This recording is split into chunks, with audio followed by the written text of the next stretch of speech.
Welcome to the Peace Vigil webinar, The Making of Bhagat Singh. Our guest speaker today is Dr. Jagmohan Singh, who is an activist and Bhagat Singh's nephew. Peace Vigil is a peace education organization.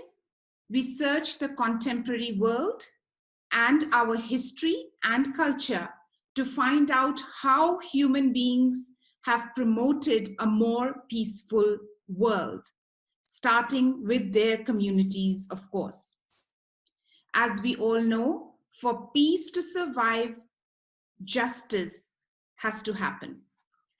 And we must study the lives of people who gave up everything in the pursuit of justice. Bhagat Singh is definitely a name that is a shining example of such a life. We are very happy to have amongst us today Dr. Jagmohan Singh, Bhagat Singh's nephew, who's going to talk about the making of Bhagat Singh. Before we begin the webinar, I would request you that please do subscribe to our channel. We are based out of Johannesburg, South Africa. We are a peace education organization. Our channel is free. The subscription is free. Please do subscribe to our channel. I would quickly like to mention the kind of things we do. We have quizzes, as you can see here on the left side. We have several quizzes through which we educate about peace. This is our channel, as you can see, lots of videos here, very interesting videos. We also do trainings. We also come to various cities and towns and even villages where we do workshops on peace. So this is an example here. We also have stories that promote peace, that you can hear and you can watch. We have a very big number of people joining us today. It will not be possible for us to give everyone an opportunity to speak. However, if you do have a question or a comment, please feel free to write it in the Zoom webinar chat function that is available. You can either write directly to us or write to the whole group. I welcome you once again, and I must remind everyone that this is a place of peace, a place of peace education. If we have disagreements, we must remain respectful to everyone. And now I will hand over the mic to my colleague Sameer Dosani, who's going to introduce our esteemed speaker for today, Dr. Jagmohan Singh. Thank you, Shireen.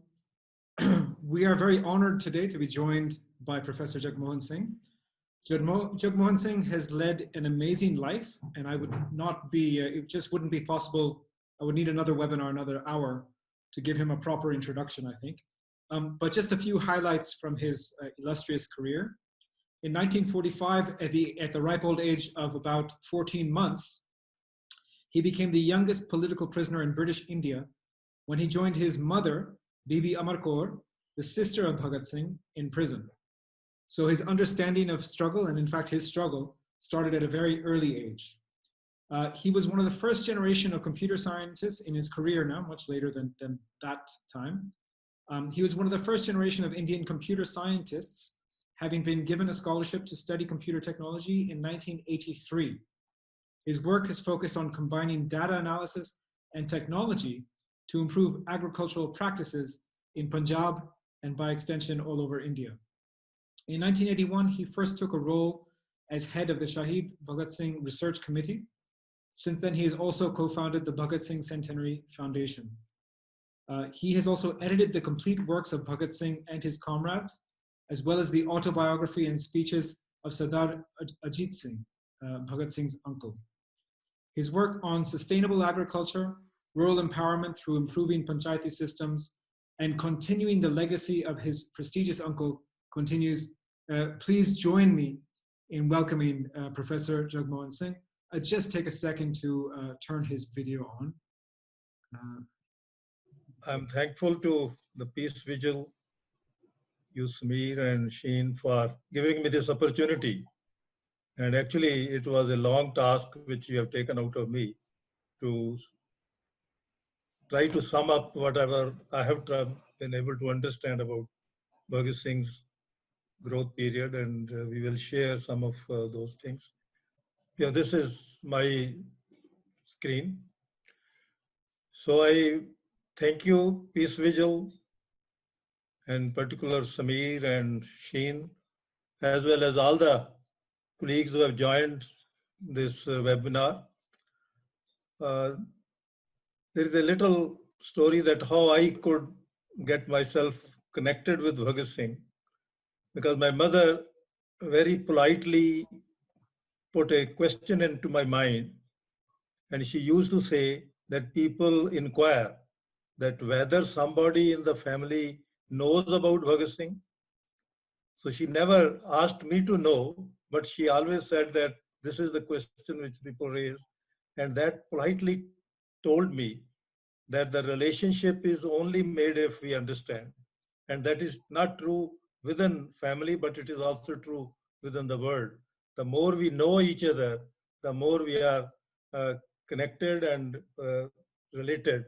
And that way, that gave me a new vision that whoever has been connected with Bhagat Singh, either it is from the family, his mother, his aunties, I will use to sit with them, just explore, ask them, and this is not in a formed way that somebody remembers, but just ask them, and then a lot of information came. I had the opportunity to meet all his colleagues, living co-patriots, Durga Bhabhi, Shiv Verma, Jaidev Kapoor, spent a lot of time with them. And then the duty came that at one time when their colleagues and my mother, Durga Bhabhi, they were celebrating 50th martyrdom anniversary in Punjab. They were sitting in our house, and they said that what we know about Bhagat Singh is not known to the people. Why not we ask the government that instead of making one less statue, because statue was costing 1.5 lakh rupees, so it will be better that they put some professor on job and he collects all his writings so that people know directly talking to Bhagat Singh and knowing him. So that is a wonderful letter which came from the Punjab government chief secretary, that government is considering, and one government considers, it never considers. So when I told Shiv Verma ji that this is the letter, he said that, well, we have all educated you to be a professor in the university. Why don't you take up the responsibility? So then we started collecting all the writing. And I remember my grandmother, Bhagat Singh's mother, we call Bebe ji, and she used to say that Bhagat Singh standing alone doesn't behove. He should be standing with his co-patriots, with his comrades. And that was that he is to be seen along with his comrades, not as a alone individual. So that way, we came up with his first collection of all Bhagat Singh और उनके साथियों के दस्तावेज, the documents of Bhagat Singh and his comrades. So that is where my thing started, and then a question came up, and which is now what we are was taking first half of Bhagat Singh's period. It is only up to the age of 12. So we will have a journey through it, that what was making Bhagat Singh.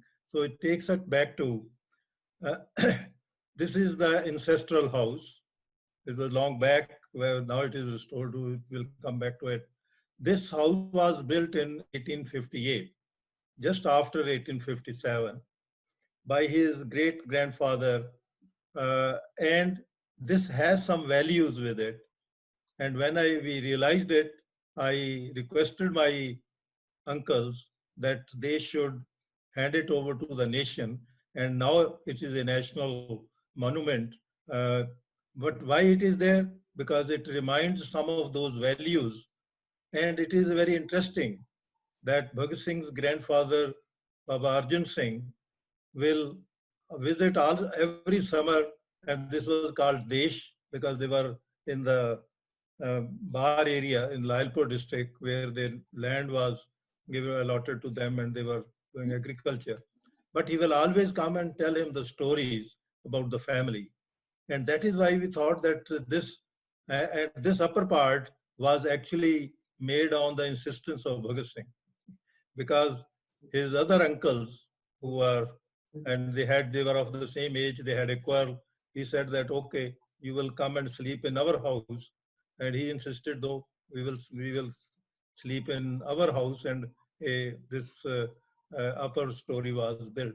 So that way, this is from where the story starts, that this house has something to tell us of the earlier values which are related with this.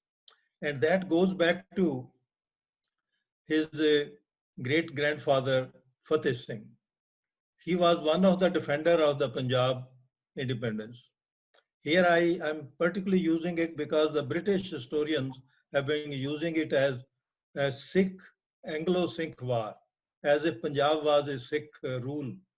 But it was only Maharaja Ranjit Singh who was Sikh, but his foreign minister was Fakir Azizuddin. And it is very interesting that Fakir Azizuddin was the most educated person and was from a very high Sayyid family. But as soon as he was given the responsibility of prime minister, he took a surname of Fakir. So that's another thing.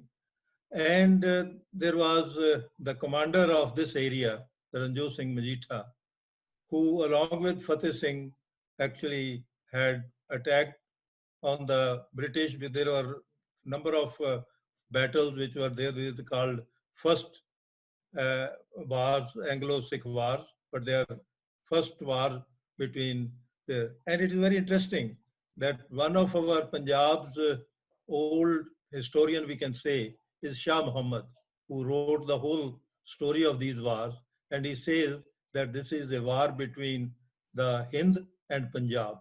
So anyway, they had a victory also on January 1846, where the British company was under the command of Harry Smith, who had fought in South Africa. That's particularly interesting. He was captured along with 150 British soldiers and sent to Lahore as a victory trophy. But later on, due to the treachery of Gulab Singh, who later on negotiated to be the Raja of Kashmir, and Lal Singh, the Lahore forces finally were defeated, and a treaty was signed on March 9, 1964. The story is that this is the British actually, as a war cost, annexed the Jalandhar Doab. So this is a Satluj River, and this is a Beas River. Actually, earlier the boundary was the Satluj, that was negotiated between Maharaja Ranjit Singh and the Britishers, and they agreed till Maharaja Ranjit Singh was, they never had any trouble with in Punjab. Uncle, sorry to interrupt, Uncle. Can you just put it on full screen? If you go to View at the top, you see File, Edit, View. Sure. I will give it to slideshow. That's right. Slideshow. Yeah. Thank you. Thank you.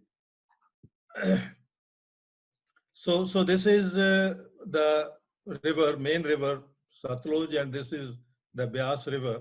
So this much area was actually taken over by the company, because till 1857 it was the company which was ruling, and they also took over this hilly area which became the Kashmir.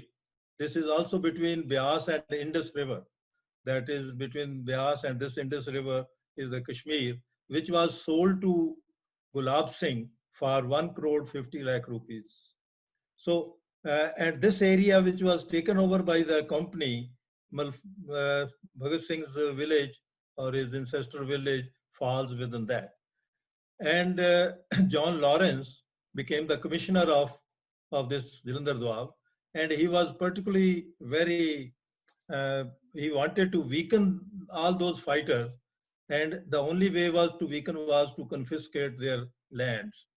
And Sir Fateh Singh's half of the land holding was confiscated. Fateh Singh is grandfather of Bhagat Singh. But the response of Fateh Singh is very interesting. He said, okay, if it is not under my control, but this will not be allowed to be given to any other uh, landlord, because that will make my children to waste their energy in quarreling with each other. So he invited Muslim peasants who used to work on the banks of the Satluj river. They're very hard-working people, they call, and he brought them and said, you take over this land and have the fruit of your labor. And with you, my children will not have any problem. And if company officials interfere, then I will fight for your rights because I cannot fight for my own rights. And this way, it was a very interesting beginning of that one. Now, this is 1857 comes, and the same John Lawrence becomes now the governor of Punjab. But he struck a deal with uh, the big landlords or the Jagirdari of Punjab. And this is, and they were Sikhs, Hindu, and Muslim, which generally in history it is called that the Sikhs had, but it was not only them. And he offered the British company will award more property. And they said that actually our fighting force is disheartened because you have confiscated their lands. He said they will be returned. So then this message was sent to Sir Fateh Singh through the Ranjot Singh, who was his co-commander, but through his son, and said that we have got this compromise and you can get your land back. And here is a very important first principles laid in the family, which is very much important. Then Sir Fateh Singh said, because you're for, it is an hour of test for me, because your father has wanted me to choose between the property or the principle.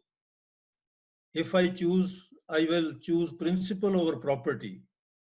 Principle also, which we have learned from the Guru Gobind Singh's teaching, and that is to stand with people who fight for their rights.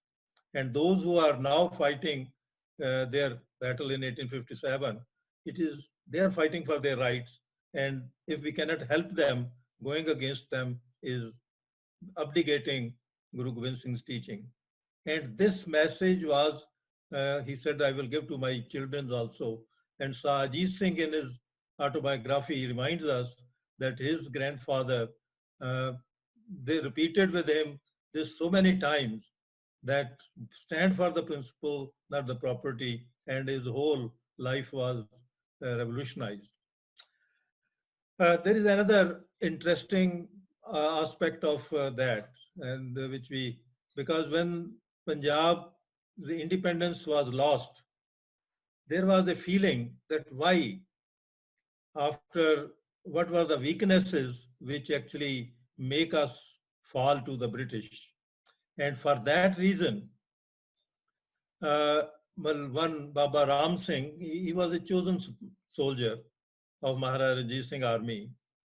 He diagnosed the fall by taking that because Guru Gobind Singh had a man-making process in which he said that everybody will fight his own battle and he will be determined to stand for the people's rights.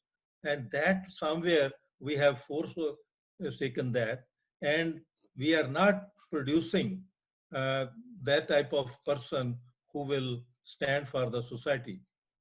So he invited, and most of his followers were the artisans and the depressed classes. And some 30% agriculturists also joined, because this is the period, and he came to cross Ludhiana. This is close by his village. He came here, and on the same Baisakhi day, on 1857, because this is reminding of Guru Gobind Singh's declaring his Khalsa on this day of Vaisakhi day. So he chose that day, and his propagation was of a new socio-economic political program. I call it because it is having a socio-economic and political program combined. So he called this new movement as Sant Khalsa, that saintly people but warrior for uh, the protection of society, and they will stand selflessly for justice and peace in society. And here he used to remind that Guru Gobind Singh in his autobiographical note has said that those who stand for justice and peace in society without any personal interest are called Devta, and he called it Sant. And those who destroy society are known as Asur. And Guru Gobind Singh's concept was that it is this that the struggle between these two forces of establishing justice and peace and the destroyed of social values, it continues. Uh, so uh, this is actually a process of building a new social man out of the common man. And the basis which he discovered was that it will be a society of equals above all castes. No caste and creed will be taken.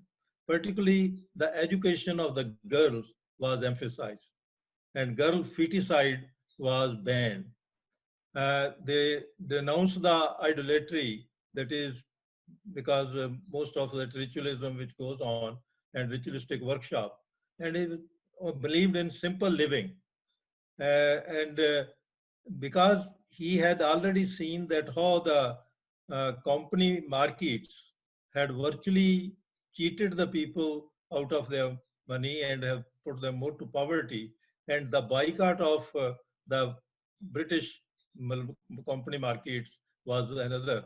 And very most interesting part of his preaching was that his Sikh Khalsa will neither pay the interest or neither charge the interest.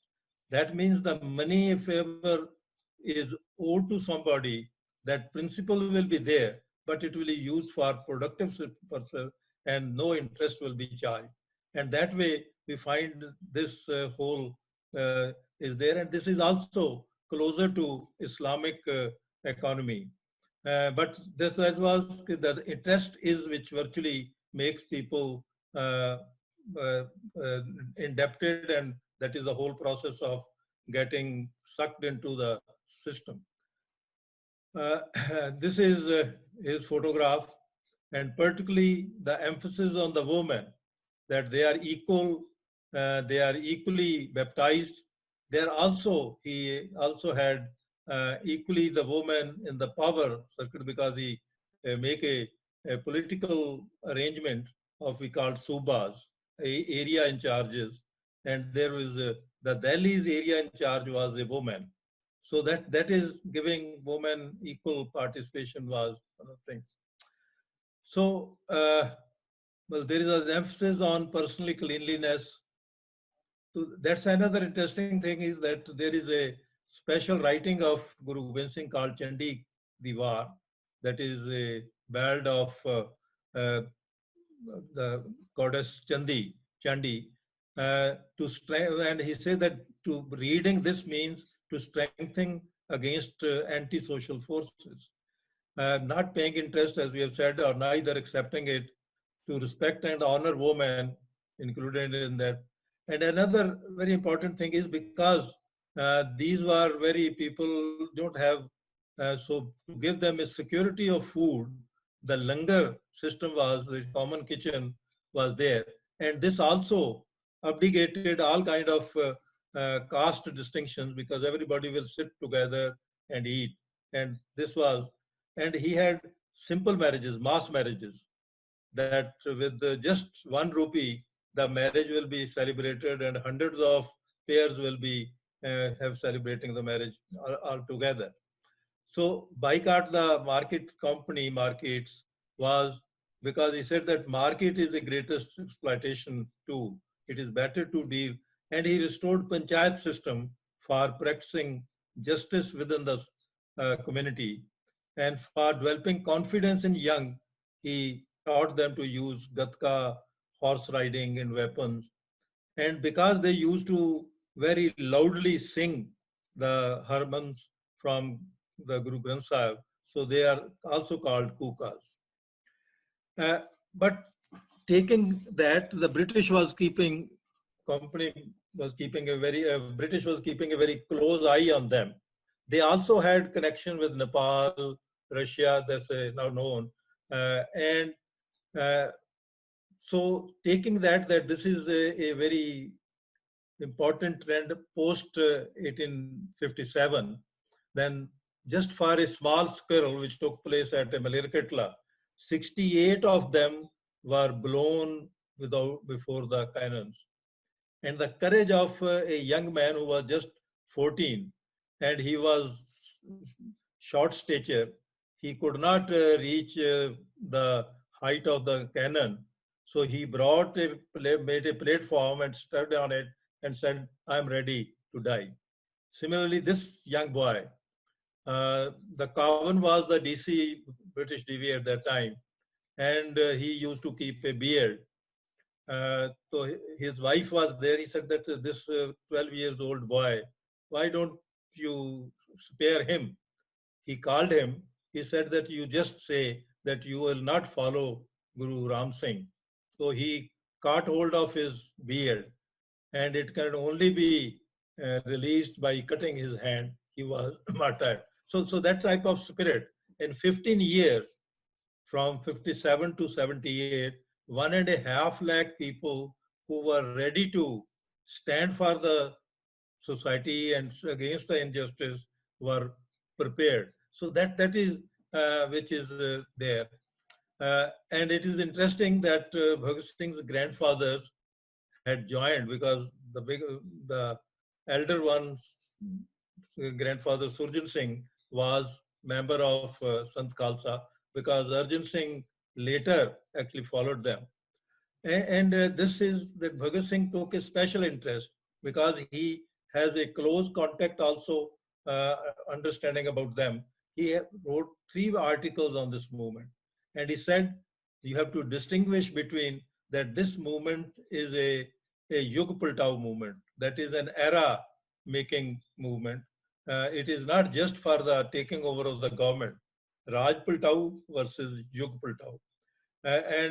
But in 1872, this sect was banned, and it was finally post Jallianwala Bagh that this ban was withdrawn. And Bhagat Singh, at the age of 14, addressed the congregation, which was held because he went with his father, and he had a first record of addressing that congregation. That means he took keen interest in those movements, and he has some more closer understanding of these movements. So now we come back to that ancestral house because this is all called Khatgad. Now these days we call Khatkar, but it is basically, and there is a story behind it because when there used to be the particularly people used to come and they will plunder and go back. So village has to defend itself. So this was virtually a fort which was handed over to the son-in-law uh, along as a khat means dowry. So this is a village story. We don't go much into it. But in 1858, Baba Fateh Singh built a Diwan Khana. And there is a very interesting message which he lays here. He says that governments are temporary. We have seen Maharaj Ranjit Singh's governments has gone, company has gone because in 1857, the company was virtually banned and it was destroyed. So then the British period starts, direct rule of the government, British government starts. So he said that these are temporary, they will come and go. But until you sit together and mark your own needs or you earmark your problems, you will not get the answer to that. And for that, this is a common place. And somebody said that your Haveli, that the house is so big that whole village can sit there. He said, that is my place. And because of that, you will have a almost, I will be overpowering your decision taking, but you have to take your own decisions. And this Diwan Khana is a which we have built. And this was taken as in the share by Arjun Singh. He valued it for some of these values which were laid there. And this is the current, this is the front of it. This is just like a Ford. And, and this is the inside. There is a common uh, well over here. Uh, and this is this one is the monument which is now restored to a good uh, national memory. So this is Baba Arjan Singh. Incidentally, he was born in 1858. He was a very practical man. He carried the values further, which were there, and trained all his three sons and grandsons. Even he had a great influence on the kids of the village. Because I interviewed number of those contemporaries of Bhagat Singh from the village, and they said Babaji was like a grand teacher, a rishi, that he will, because he will stand. Uh, so after the ban on Baba Ram Singh, there is the British took keen interest to encourage feudal lords to establish a pseudo Sikh movement, which is called known as Singh Sabha. The patron of this was Governor of Punjab and Commander in Chief. Punjab was used as a garrison state. That means the almost 80% of the forces to the British uh, imperialism were contributed from Punjab. So this became a garrison. But Arjun Singh boycotted Singh Sabha movement. He never recognized it because he said they are compromised with the British. So I will not go with that. And then there is an interesting thing that in the from 87 to 78, this is the period Swami Dayanand visits Punjab. This is just 20 years young Arjun Singh had the chance to listen to him. And he had first impression he got from him was that he leave use of alcohol. And he used to preach his every kid that I used to, because I was a rustic boy, I used to take alcohol.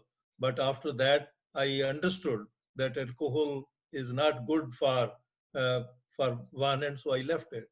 So he also started practicing social reforms like abdication of caste.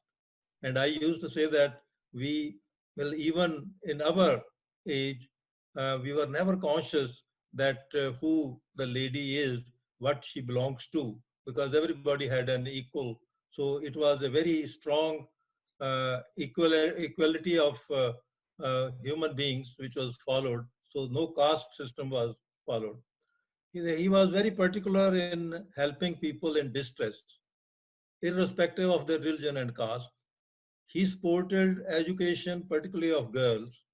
He will educate public by practicing. This was very interesting. There is one, because once he wanted to teach people that this type of, which we called untouchability, which is being practiced, this is inhuman. So he, when they were harvesting, the whole village group was harvesting land, he took the uh, food for them. But he used two of those people from the uh, lower caste, as we call. One was carrying the drink, and the other was carrying the pulse, prepared pulse. And then close by, he took over and make them eat. And after having fed them, he said, "It was good taste. Was there any difference in the taste?" They said, "No, no, it was very nice because after hard work, you always enjoy food."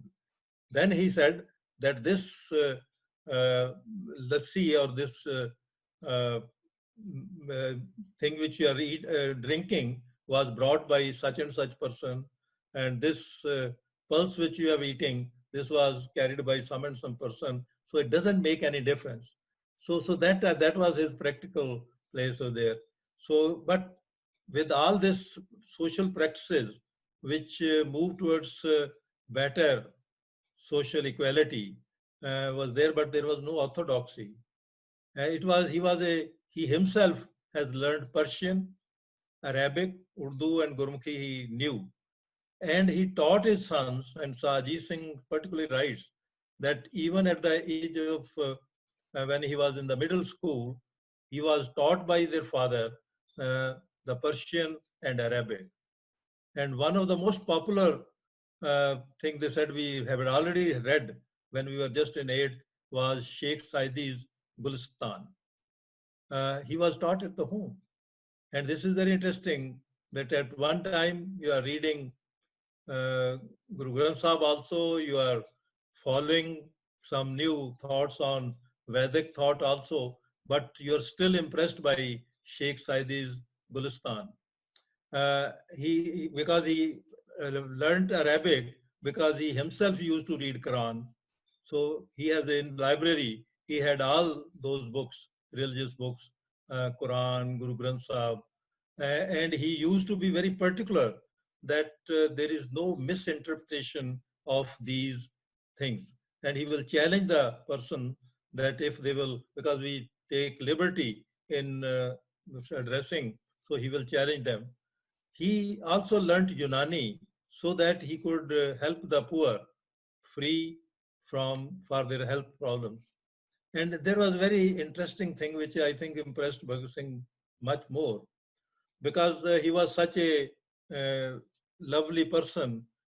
People will work for him very happily and would not take uh, their labor cost or the pay. So he had a very unique way of paying them. He said that, okay, while you are going home, take away, we call that milk, buttermilk. So, okay, I have not brought any uh, vessel. He said that utensil I have there. So he will give them a utensil and put the money in that and then put the buttermilk. So that way he always felt that the right of labor must be paid. And Bhagat Singh, as a young boy, sees that. So Arya Samaj gave him a chance to get an exposure to national movements also. It was in 1983 that Dadabhai Naroji presided at Lahore session, and he was he and his elder brother were two of the delegates to that. And there he learned and he always appreciated that message. And this is the quote from Dadabhai Naroji's message, that let us always remember that we are all children of our mother country. Indeed, I have never worked in any other spirit than that. I am an Indian and owe duty to my country and all my countrymen, whether I am a Hindu, Mohammedan, a Parsi, a Christian, or any other creed. I am above all an Indian. Our country is India, our nationality is India. And Dadabhai Naroji is much more known because he, he was elected member to the House of Commons from England, and he has wrote number of theses which always starts with the un-British-like rule and making of poverty.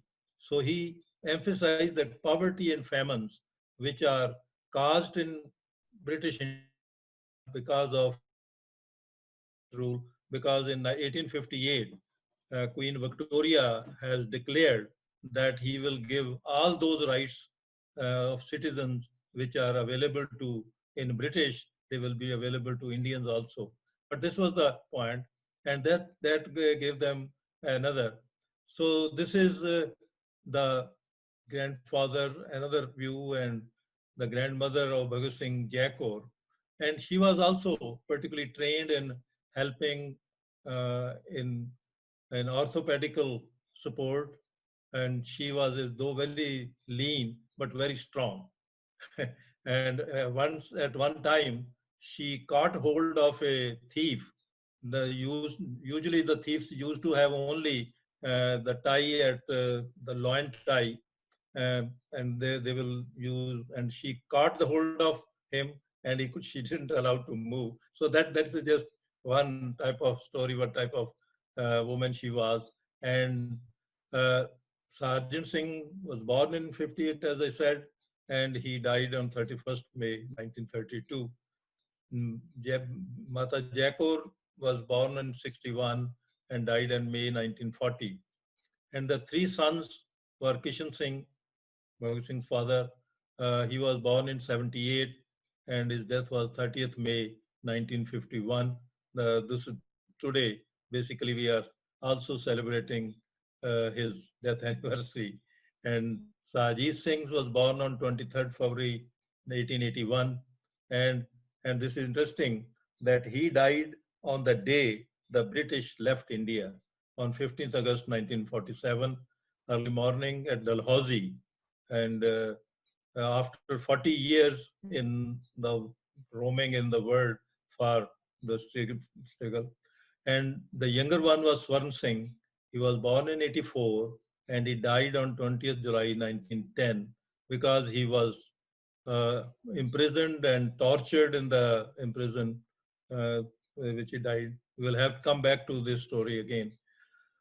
So another very interesting part was the type of marriages which this family had. There are all three marriages are different. Kishan Singh gets married in 1897, but that village from where our grandmother Mata Vidyavati came, he was more influenced by Singh Sabha. And Baba Arjan Singh said that if they are going to receive us by their rituals, I will oppose, I will boycott it. And it is very interesting, as told by my grandmother, that Kishan Singh, who was a bridegroom, had to lecture to tell the people that why we are boycotting Singh Sabha. So the mother, she said that because the girls in the village, those were her, they came and they said that your bridegroom is talking with the finger raised because that is the way. So it was, and it's very interesting that her name was in the core. Well, that was, and it was also said that she will have to learn Gurmukhi and Hindi before marriage. And she said that I was being taught Gurmukhi by a person from the Gurdwara and Hindi from a Pandit from a temple. And she learned both the languages before marriage. And her name was changed to Vidyavati. I always take it that Baba Arjan Singh, in his own philosophical way, actually symbolize Vidya as a woman's that is synonymous with woman and education. So her name was Vidyavati. The first son was Jagat Singh was born in 1904 and second Bhagat Singh was on 28 September 1907. So this was one type of marriage. And this is in 1931. We have these two photographs of Kishan Singh and Mata Vidyavati. This is in 1950 that this is Sergeant Singh and Mata Vidyavati, just two. And the second uncle, Sajid Singh, who was much more involved in the political program, he was married at Kasur. His marriage in 1904. And interestingly, in Maji Harram Kaur, this is because I had a lot of privilege to be with her, and actually he not learned from her. She was from Kasur, and Kasur is the center of Baba Bulle Shah.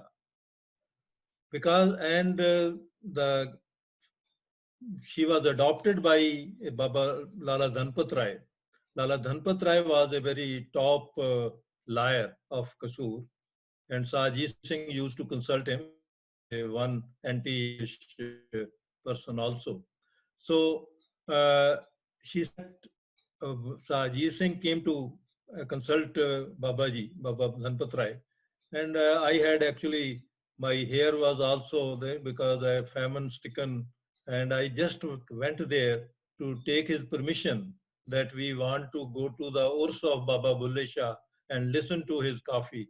So and then Baba Arjun Singh, Baba Dhanpat Rai suggested Ajit Singh that if you have to fight for life, you need a good partner, and she could be your partner. So he agreed. She was impressed with that, and uh, their marriage was also performed in the Sufi way. There is a Sufi sayings that how two people go together, and Baba Dhanpat Rai was who read those Sufis. So, but Mata Harnam Kaur brought the whole Sufi culture of living. She was the way she loved the downtrodden. She helped them medically, and particularly she educated all the girls of village, and she was a great counselor uh, because I met those girls also, and I also personally see. So, so that is another stream of culture which comes in. That if Guru Gobind Singh's culture is there, how to practice that, then Dayanand's culture is there, which brings some dedication to public cause, and the Sufi culture is also there. And this is the younger one, Sir Swarn Singh.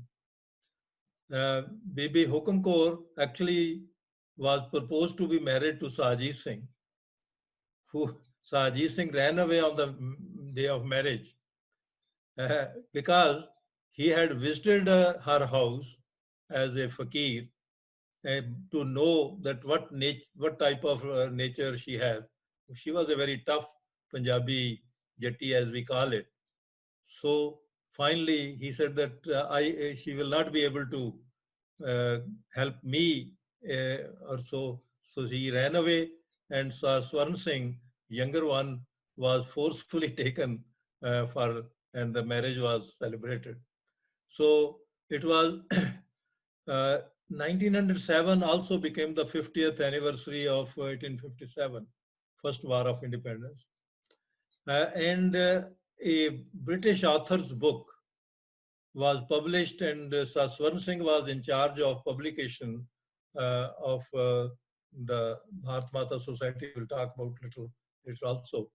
So he was for publishing that book, and it's very interesting that this is a critical book written by a British author.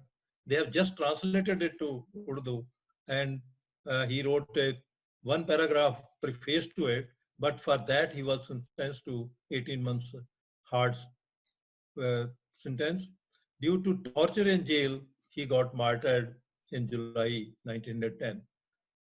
Uh, so another very interesting is the turning point, how it happens after passing metric. Ajit Singh writes that he insisted that they must have their own national school, and instead of going to Christian school for higher study. So in 1896, Sai Das Anglo-Sanskrit School was opened in Jalandhar, and the very first metric batch had 7 students. Out of that, 3 were of this family. Dilbag Singh, who was son of the elder brother Surjan Singh, Kishan Singh, and Ajit Singh. Ajit Singh was the youngest, maybe 14 years old.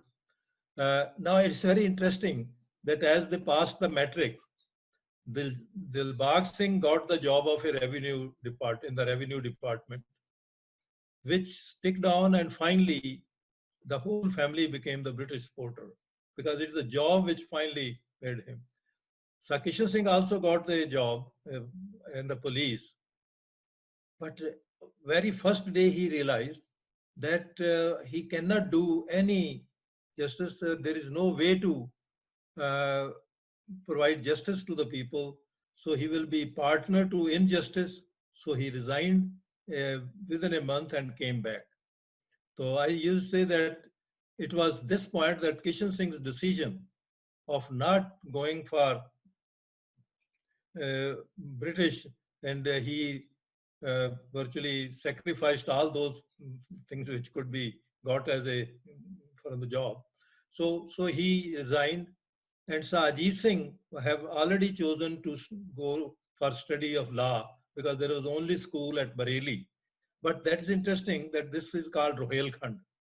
In 1857, because I recently visited there and somebody has written the history of this Rohilkhand area of particularly 1857. So there were many victories of the people, the unity of the people, and that turned him, Ajit Singh, more committed to politically be active.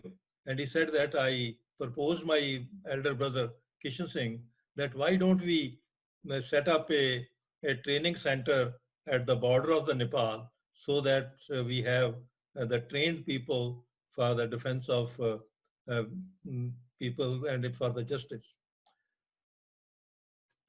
So in 1903, Sajit Singh returns to Lahore, but then he becomes Munshi Ajit Singh, a tutor of British officials of vernacular, because he teach them Gurmukhi and Urdu.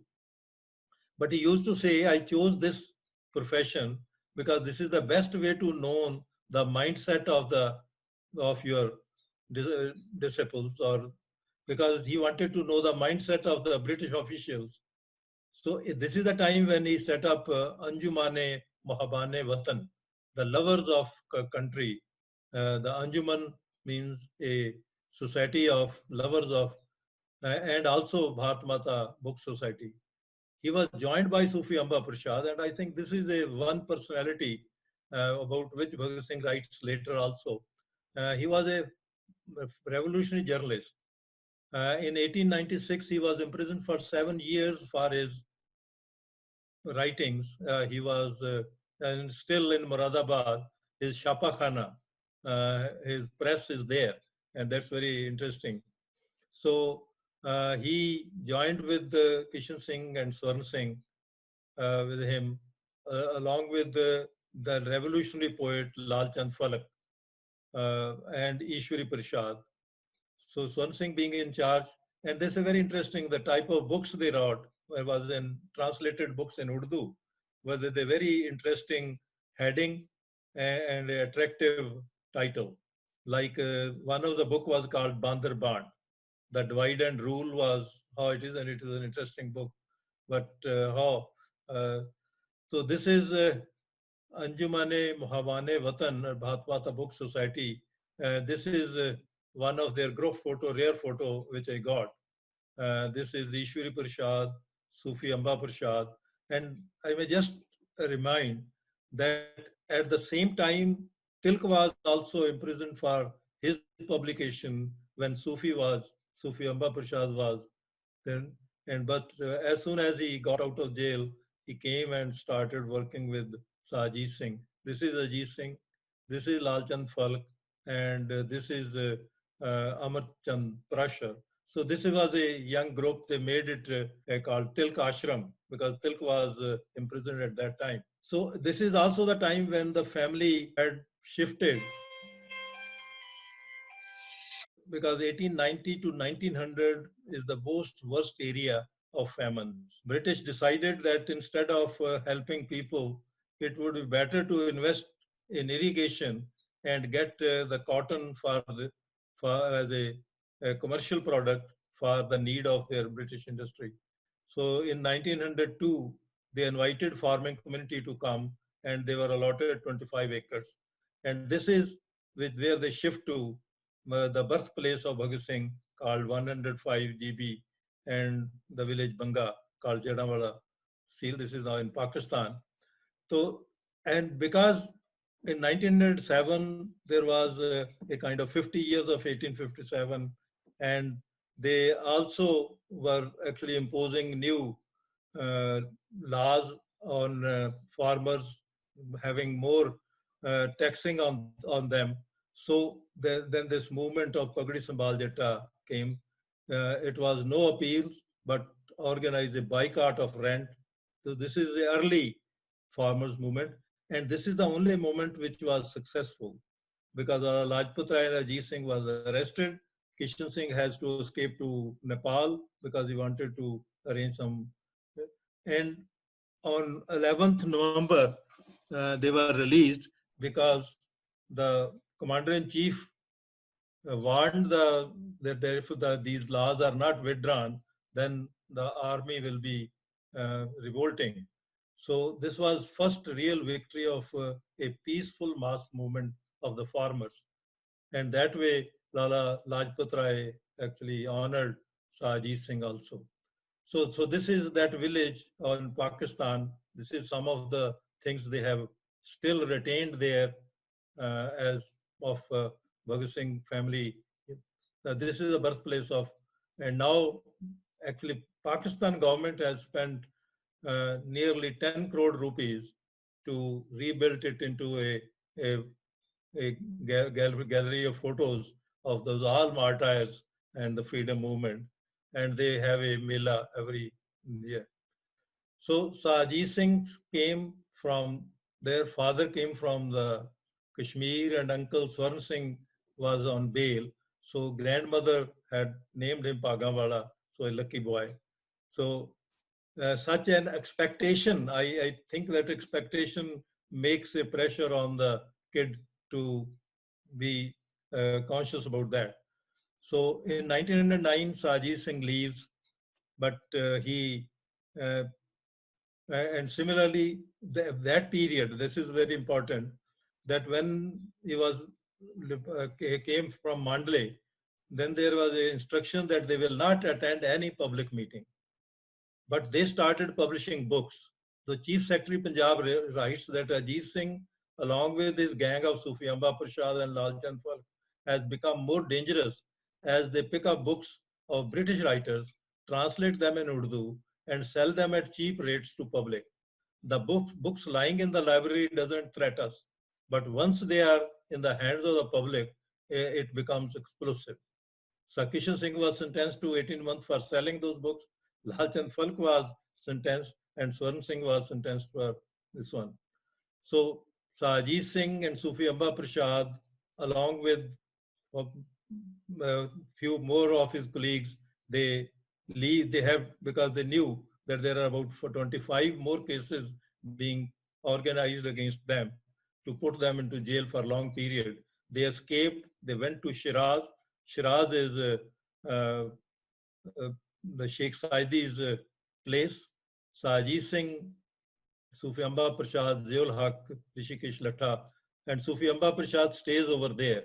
And he actually trains the Iranian revolutionaries. And he virtually organized an attempt to liberate India through Balochistan, but he died on 21st. He was martyred on 21st January 1970. This was the last book they wrote, Mohibane Watan, that is lovers of country, Desh Premi, we call it. So there are small stories in this, how the right of protecting rights of people and standing for justice, people, even a single people can fight for that. So this was justice, equality, and freedom which they had. And this is just interesting that those two other comrades, they were sent to America, where Lala Hardayal was already there. The Ghadar party was organized by them. So Ajit Singh went to Europe, contacted Bhikaji Kama, Shyama Krishan Verma, and Sardar Singh Rana. And then later on, he moved to Latin America. So this is Bhikai Kama, because she unfolded the tricolor at the Stuttgart Socialist Conference. Shyamaji Krishan Verma was virtually who India House and Sardara. This is S.R. Rana along with his wife. Leaving it, this is one interesting fact which I would like to share, that as Swarn Singh died of torture on 21st July 1910 at the age of 26, my mother was born on 1st June 1910. And Babaji took a stand against the social evil of girl killing, and there might be that type of discussions, but he named her Amar, immortal. That means when a son is at the martyred, but a new life is coming, and he says the life is immortal. And Bhagat Singh is remembered having reacted to this because some old lady said with a very sorrow face, "Oh, you have a sister?" He said that she is now no longer burden. If we have less money, we will get her married sitting in the house. And if there is uh, more money, well, we will marry her with a great pomp and show.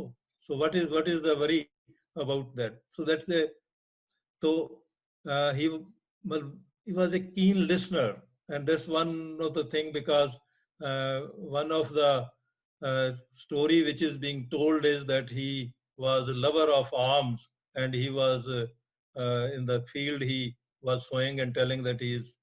But this is the outcome of is because he's a keen listener. His father and his compatriots, and they were discussing that in 1907 their effort could not succeed because Nepal didn't give them the sufficient arms. So more arm would have provided us success. And Bhagat Singh actually improvised. The children's improvisation we never appreciate.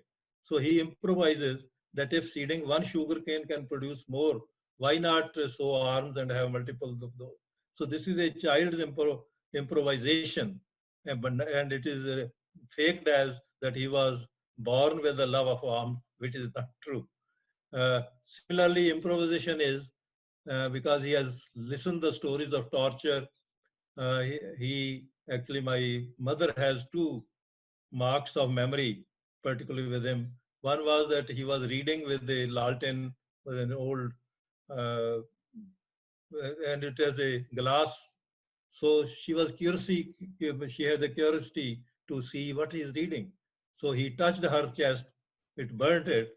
But as she wanted to cry, he politely said, "Oh, I was just testing whether you can bear torture of police or not." Similarly, once he was writing with this type of pen with the nib, holder with nib used to be there. And she was curious that what he is writing. He poked that nib into her left leg.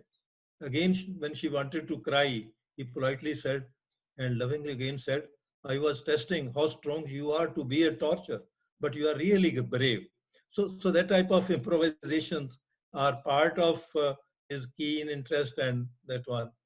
So the next part is that Gadar party virtually came and he followed them. These are the two young men, and particularly this Kartar Singh Sraba, who was a 19-year young boy. They were Vishnu Ganesh Pingle. They were together. Vishnu Ganesh Pingle was from Pune. They were hanged together on 16th November 1915. But one interesting thing is that Sraba being younger, judge wanted to trickle him because they said that you 8,000 people, the revolutionaries came to make a revolution in India, but you carry a tricolor flag too. What does it signifies? Sraba gave a reply. Sraba gave a reply which the judge never expected. He said these are represented of three values: equality, liberty, and freedom. So, but Bhagat Singh was impressed with him, and he might have seen him also. He will always mutter the following couplet: "Seva desh di zindagi badi auki, ਗੱਲਾਂ ਕਰਨੀਆਂ ਢੇਰ ਸੁਗਲੀਆਂ ਨੇ, ਜਿਨ੍ਹਾਂ ਨੇ ਦੇਸ਼ ਇਸ ਪੈਰ ਪਾਇਆ, ਉਹਨਾਂ ਲੱਖ ਮੁਸੀਬਤਾਂ ਚੱਲੀਆਂ ਨੇ." That is, it is difficult to serve the country, but once you have followed that path, you have to take a number of troubles. He always kept his photograph and told the mother that here is my, because he has seen, I think because 1,000 rupees was given by Kishan Singh to Kartar Singh Sraba, he must have seen and studied this movement very closely. Dr. Singh, you have a slide on Gadar movement. Can we go back to it, because some of the participants don't know about it? Could you explain a little bit?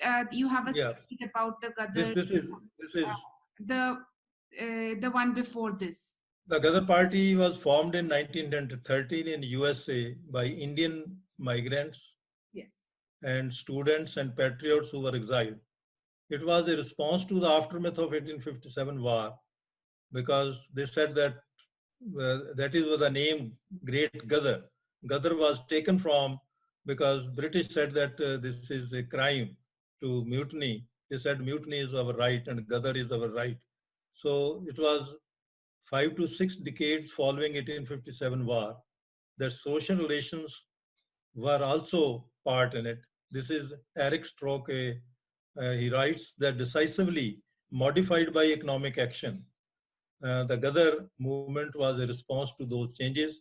The Ghadar movement was the single biggest challenge to the British Empire after 1857.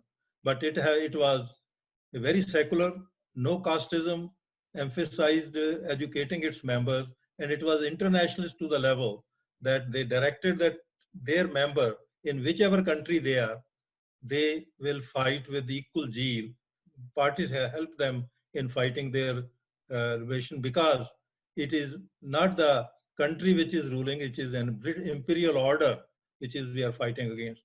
So this is one very unique, and we can have one full session on it because it is a very broad based society, and British test it. So this is the young people that.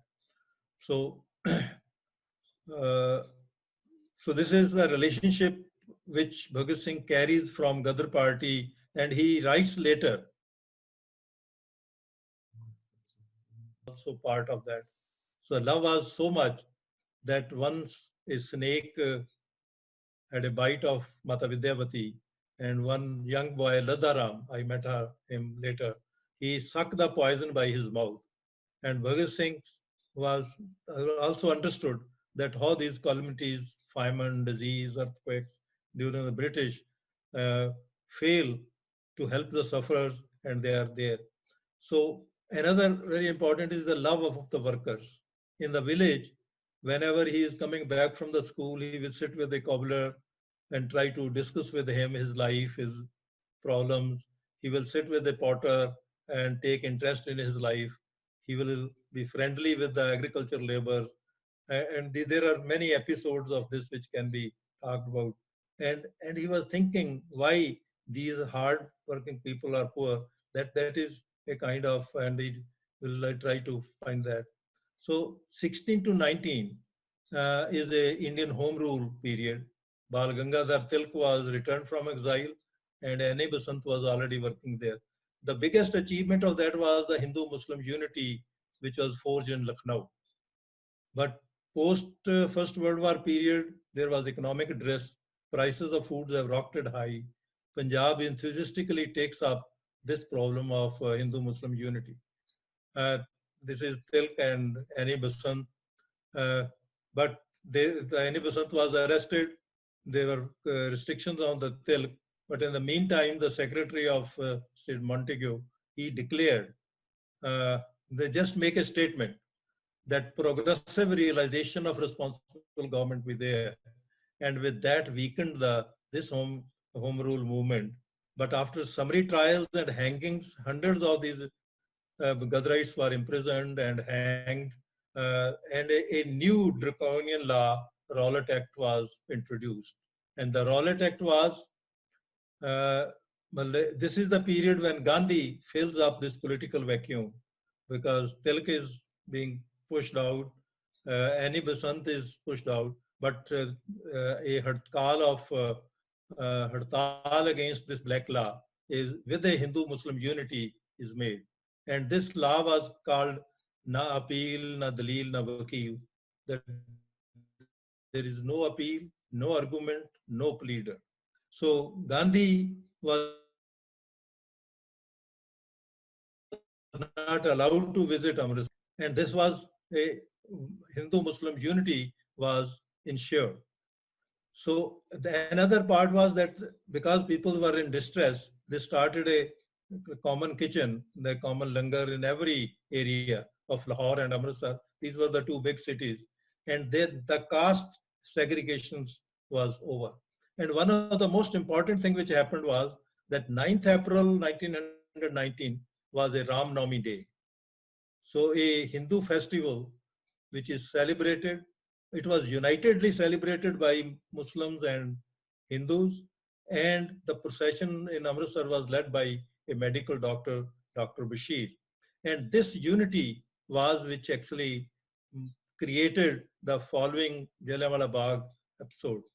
And in 1904, G.W. Forrest, he is one of the historian of the 1857, but he very importantly writes a conclusion that all historians and administrators are of one view that if Brahmins and Shudras unite and Hindus and Muslims unite, it will be end of imperial rule. So this unity was virtually threatening them. So immediately the two leaders, Dr. Satyapal and Dr. Saifuddin Kichlu, were who forged this unity, were exiled. On 10th of April, people had a peacefully wanted to protest and wanted to register their protest and wanted their leaders back. But there was a plan that because simultaneously in Lahore and Amritsar, the police killed this peaceful fire. 20 people died in Amritsar. And similarly in Lahore, and one boy of age 17, Kushiram, who bore 7 bullets in his chest, was killed. And incidentally, this Kushiram belonged to that orphan boys who were brought up in the family of with Bhagat Singh. And later on, Bhagat Singh wrote on him, and this was his photo. He published this photograph along with that. Here is the first martyr of the martial law. So when these killings took place, the angry mob did have scuffles, but Dyer and Dwyer had thought out a plan to teach a lesson to the people. And their alibi was that there was a gather which was in making, and we have just stopped there, and the Jallianwala massacre took place. And I think people know about that. But the very important part is that after Jallianwala massacre, the 12-year-old Bhagat Singh visits Amritsar. My question that what makes him a 12-year, this is two photographs from our record. This is of this 12-year age, and this is another. And he has two versions before him. One was that that pro-British uncle says that no, there must be some trouble by the people. That is why firing has taken place. But so that means British are very judicious. How could they do this? The second was that peaceful gathering of unarmed people were fired upon without warning and thousands were killed. I say that his grandfather has taught him that you don't just believe in by listening, you must verify it. And a 12-year boy visits that and he saw that ground which is soaked with blood. He brings a sample in a glass bottle. And my mother, Bibi Amar Kaur, his sister, was eagerly waiting for his return, but finds him very sorrow-ridden. The only word he murmurs is, could the ruler be so cruel? So one of the poem which was written on Jallianwala Bagh by Chakbast Lakhnavi, this is Brij Narayan Chakbast, he remembered that, and this is the last time writing to Kultar Singh, he repeated that.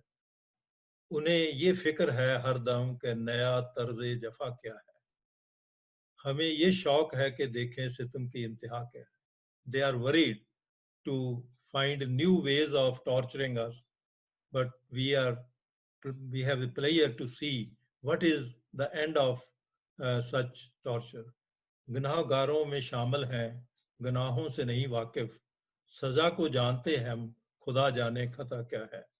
That is, well, we are being blamed, but we don't know what for we are being blamed. We know what punishment will be given to us, but what will be its end, we don't know.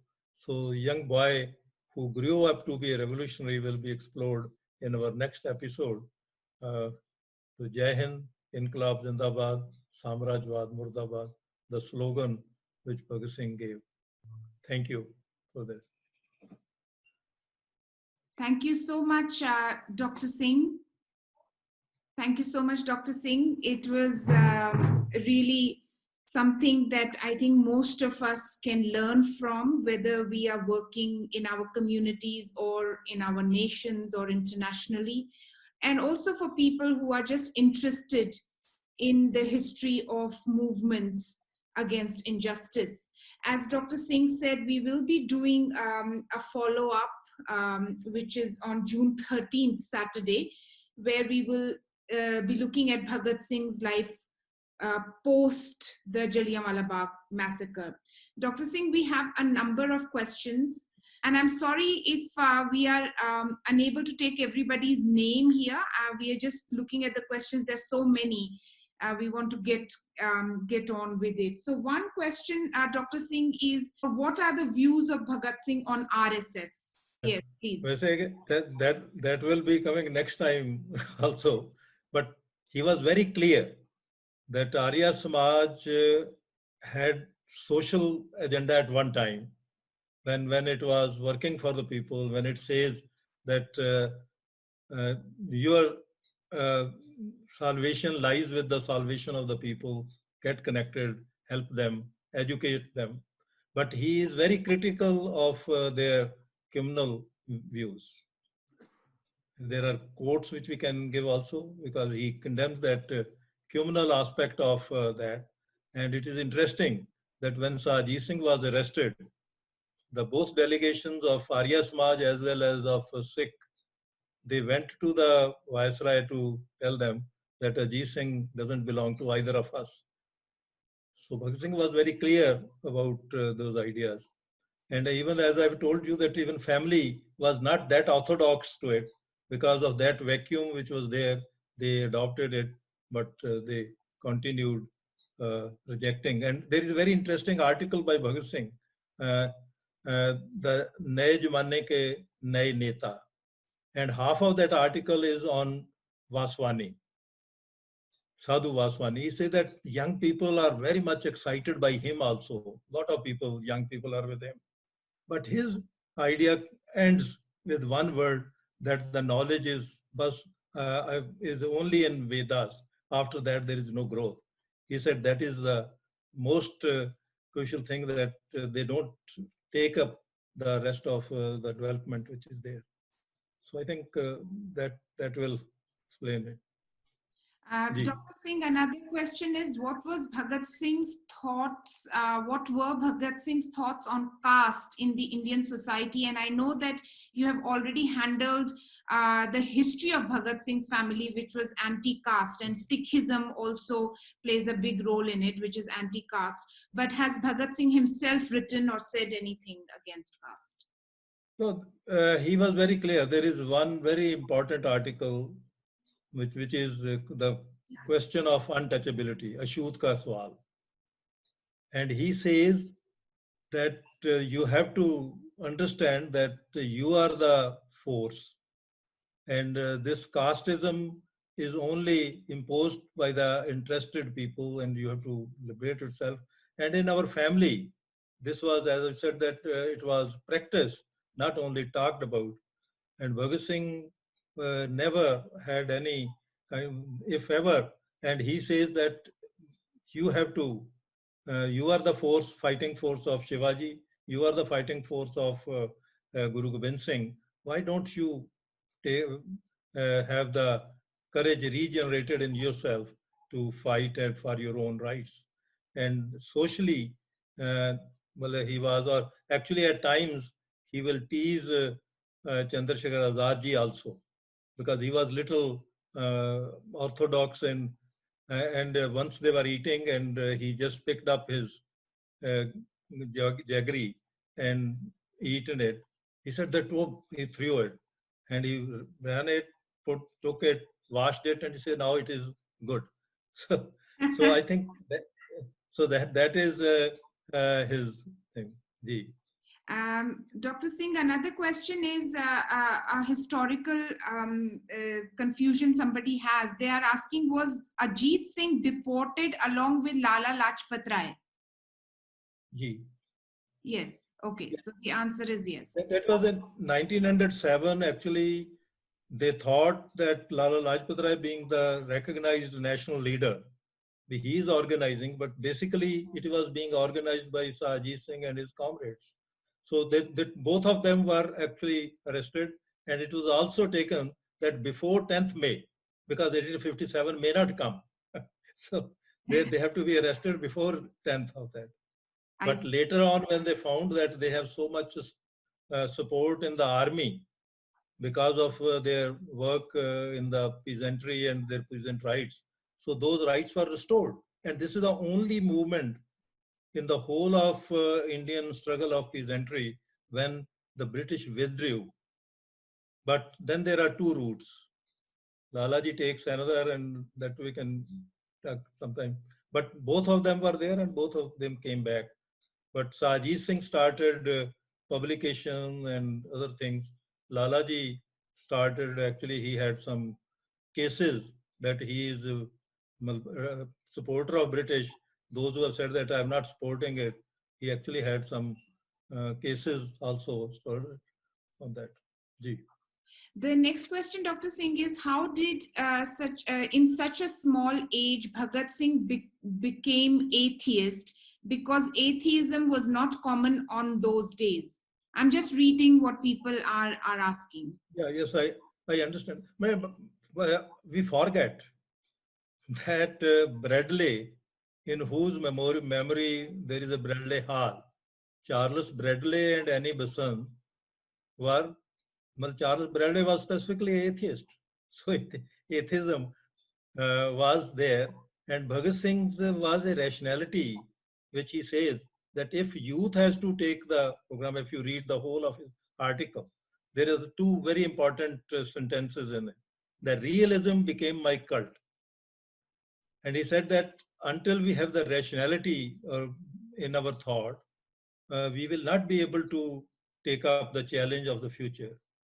So it is a lot he has studied. The next in next we will go through that journey of his studies which he made and how he reached that conclusion that to fight you have to strengthen yourself, and you strengthen yourself only if you are atheist.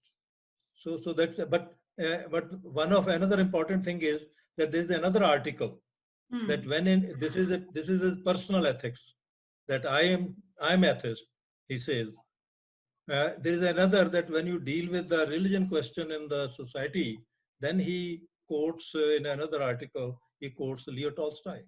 He says the best analysis is given by the Leo Tolstoy, who says that religion has three components: the philosophy, the social values, and rituals. He says the first two doesn't make people quarrel. It is a ritualism which actually create the communal uh, tensions. So he said that the third one should be removed, and that is why he writes in Naujan Bharat Sabha that what a type of India is, that if one leaf of a pipal tree is fallen, they kill a person. If a paper of Tajia is just broken, then they kill a people. If on the name of animal they kill a people, and as if we don't have the value of the people. What is society we are? So that atheism has its own, because he studied and then came up with that what philosophy could be, which make him strong to stay on his own and face all which he chose himself to. Yeah. Dr. Singh, there is a question asking, how do we become brave like Bhagat Singh? Well, this is the next, we'll start with that. What he learned, that you have to empower yourself, and empowering yourself is that you have a good health, take care of your health, take care of good ideas, and to collect that ideas, Bhagat Singh read 305 books, because I make the list of that. And then one wonders but there is a story that when he was traveling from Delhi to Firozpur, he had no place to sit, but standing, he finished one book on the journey. So it is first of all is to make ourselves clear about, and once we are, that is ideas, and then the determination, and then organization. So these things make it that we have a clarity of thought. It makes us boldness. If we are confused, and this is what these days our problem is, that the rulers keep us quite confused, so that no clarity of thought could come to us. And it was clarity of thought that which made Bhagat Singh and Dutt, in the age of 20, to walk into the British den, the parliament, and defeat them by their argument. There is a very interesting article written by Neeti Nair. She is a professor in University of Virginia, that Bhagat Singh actually won over by non-violent means. His hunger strike, his facing the was much more than that. I see. And And also, Dr. Singh, there is another question that is related. The world is seeing very much the rise of autocracies. How do we resist? How we become like Bhagat Singh? Matlab, I think we have to learn from Bhagat Singh. Like is not the okay, but we can learn from him. One is that we should understand the system, how it is functioning, what is its rationality behind this system. And if you stand with the common man, because the power is in the common man. Because I wonder, a 11-year boy could cycle his mother and father from Gurgaon to Bihar. What a power that boy has. That girl, which is just 14 years age, cycle her father to 800 or 900 kilometers. So that means until we have that faith in the power of the people is one part. The second is we have to be clear. That is the clarity of the views, and we can discuss on that, how could we stand, and that's one. Another question is, was Bhagat Singh an atheist? Yes, he was. That has already been answered. Another question, Dr. Singh, is it true that Lala Lajpat Rai told the British that Sardar Ajit Singh was the real troublemaker, that Lala kept distance from Ajit Singh Ji to impress the rulers, that he was not a friend of Ajit Singh?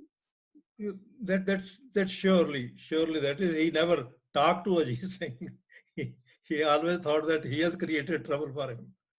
And there is the most interesting remarks are by Lord Blunt. There is a Lord Blunt diary. Lord Blunt appreciates Madan Lal Dhingra.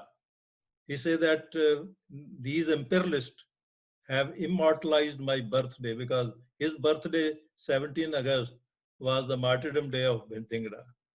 And he said that a young man came with his autobiography, which is the best document in the hand of the imperialists. So I think in the next phase, when Naujawan Bharat Sabha comes, I think we will have more understanding of the relationship between Bhagat Singh and Lala Lajpat Rai, because there is a debate, and that debate, so that I think that we can explore in the next our lecture when we come up with that. Dr. Singh, there's a lot of praise for the presentation that you can read. I'm not going to go through that, but a lot of people have appreciated all the information that you gave, and we could see the passion with which you spoke. This is obviously a subject that is close to your heart, and we are so glad that you were able to take time out to speak. I would also encourage people to please join in the next webinar that Dr. Singh will be speaking at. Again, just to remind people, it will be on June 13th, which is a Saturday. And before we do a formal thank you to Dr. Singh, which my colleague Sameer Dosani will do, I just want to request, yes, please, Dr. Singh, please go ahead. My thanks are all to all the speakers, and I would like that if you give them my library email, they can send their queries and I can help them. Sure. There And is we can, like a gentleman who is saying that he was your student. He's saying, say hi to him. He was my professor in college. This is somebody called yeah, Sandeep Naib. they're Mr. so lovely people. So I will send your email address to all the people who attended the webinar. And Dr. Jagmohan Singh ji, I'm going to pass the mic on to Samir, but I just want to read this last comment. Somebody has written, Dr. Jagmohan was true, brave, and always strong at the time of terrorism in Punjab. That's what my students supported me. Great. So thanks so much. So just by way of conclusion, I'd just like to, Dr. Jagmohan has given us a fantastic sort of very close view of this period of history between 1857 and about 1917. And I just want to point out a couple of threads that have come from that presentation, if I may. I think the first thread that I'll point out is that we often think of the freedom movement as something that started like, you know, in the early 1900s or the 1910s or so on.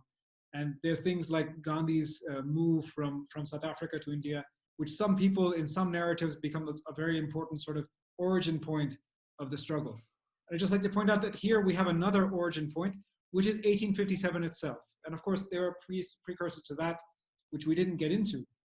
But the first war of liberation and the second war of liberation, if you like, or however you want to frame it, they are very much tied. As we can see, through the history of this one family, we can see it so very clearly. Huh? And through that history, through this history of this particular family, there's a couple of threads that I really want to pull out. The first thread, the first sort of theme that has come in this story is the theme of pluralism. So this is a specific family within a specific community in Punjab, but has ties to many different communities, has ties to many different languages, has ties to many different castes, many different religions, and so on. The second theme that I'll pull out is a theme of feminism.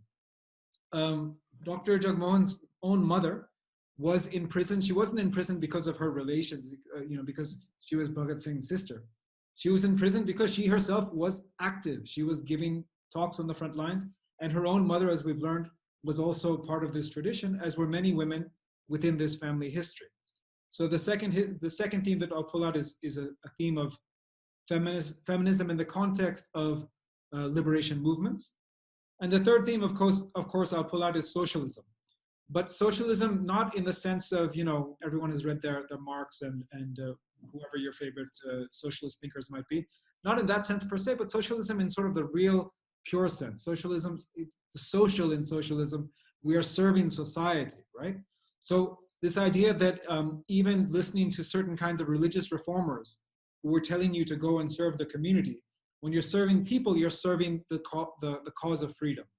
I think there's a lot to learn from that. So with that, once again, I'll thank you, Professor Jagmohanji. We look forward to having you back in 2 weeks.